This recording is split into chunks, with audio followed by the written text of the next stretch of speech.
Ġi approvat il-permess mill-Gvern Taljan biex Malta jkollha it-tieni interconnector bejn pajjiżna u Ragusa fi Sqallija. F'konferenza tal-ħabarijiet il-Ministru għall-Enerġija Miriam Dalli qalet li dan hu pass importanti li se jwassal biex il-proġett tat-tieni interconnector jimxi kif skedat u għalhekk jitlesta s-sena d-dieħla. Il-permess ingħata mill-Ministeru tal-Ambjent u s-Sigurtà Enerġetika fl-Italja u dan se jwassal lil Malta jkollha interconnector ieħor li jgħaddi mit-territorju Taljan. Il-Ministru Miriam Dalli qalet li bħala parti mill-proċess, il-Ministeru Taljan temm proċess ta' konsultazzjoni mal-partijiet interessati u r-Reġjun Sqalli tal-approvazzjoni għal proġett.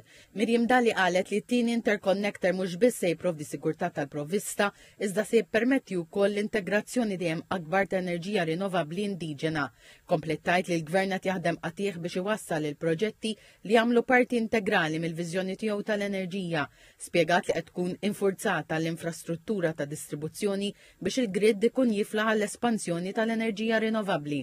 La darba sanna il-permess minnaħa tal-Italja, flimkien mal-permess minnaħa ta' Malta u kif ġi spjegat ukoll hemm numru ta' tenders li diġà nagħlqu oħrajn li qegħdin fil-proċess, dan il-proġett ikompli għaddej bir-ritmu li diġà qabad kif rajtu wkoll ħalli sas-sena 2026 l-interconnector it-tieni interconnector f'pajjiżna ikun parti mill-viżjoni li qegħdin naraw.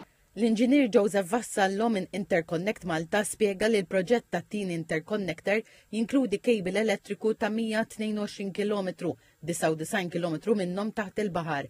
Staqsejna lill-inġinier Joseph Vassallo xogħol qed isir biex jiġi evitat inċident bħalma seħħ f'Maltempata f'Marzu tal-2022 meta ankra ta' vapur laqtet l-interconnector f'Baħar iċ-Ċaq. Il-kejbil ħajkun kollu kemmu protett.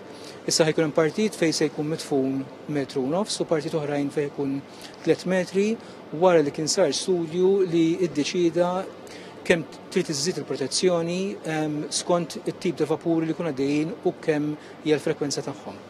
Apparti minn hekk fejn ma jistax issir trinka fil-baħar, il-kejbil se jitgħatta permezz ta' blat biex jiġi protett ukoll.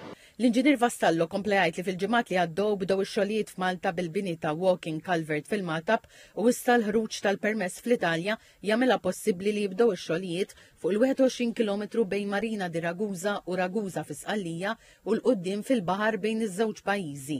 Għalli minn barra dan il-proġett Interconnect Malta taħdem ukoll fuq is-sistemi ta' ħażna tal-enerġija tal-batteriji u wkoll fuq il-proġett tal-wind farms il-barra mit-12 mil nautiku.